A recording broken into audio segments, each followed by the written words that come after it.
ଭାଇ ଗୋଟେ ଚାହା ଗୋଟେ ଦବ। ଚାହା ଦଉଛି ଦଉଛି।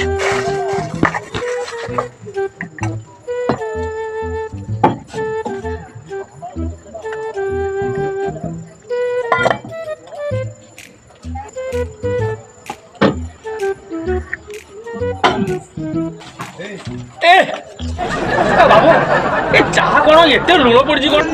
ସେ ଚାହାରେ ପୁରା ଘୋଡ଼ା ଲୁଣ ପଡିଛି। ଘୋଡ଼ା ଲୁଣ? ଘୋଡ଼ା ନାଳ ଶୁଣିଥିଲି, ଘୋଡ଼ା ଲୁଣ କଣ ଗୋଟେ? ବାବୁ କଣ ତମେ ବୁଝିଲ? କୁଆଡୁ ଆଇଲ, କୁଆଡୁ ବୁଝିଲ? ଚାହା ଗୋଟେ 5 ଟଙ୍କା ଦେଇ ଖାଇବ, ଏତେ କଥା କଣ କହୁଛ?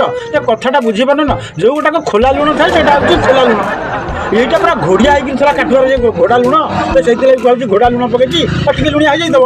ଏ ବାବୁ ଲୁଣ କାହିଁକି ଘୋଡେଇକି ରଖିଛ? ହଁ। ଘୋଡ଼ା ମୁତ ଗୋଟେ ମଗରେ ରଖିକି ହଁ। ତାକୁ ଲୋକଙ୍କୁ ଚାହା କରିଦଉନା। ଆଉ ହେଲେ ଲୋକ ହେଲେ ଭଲ ତମକୁ କହିବେ।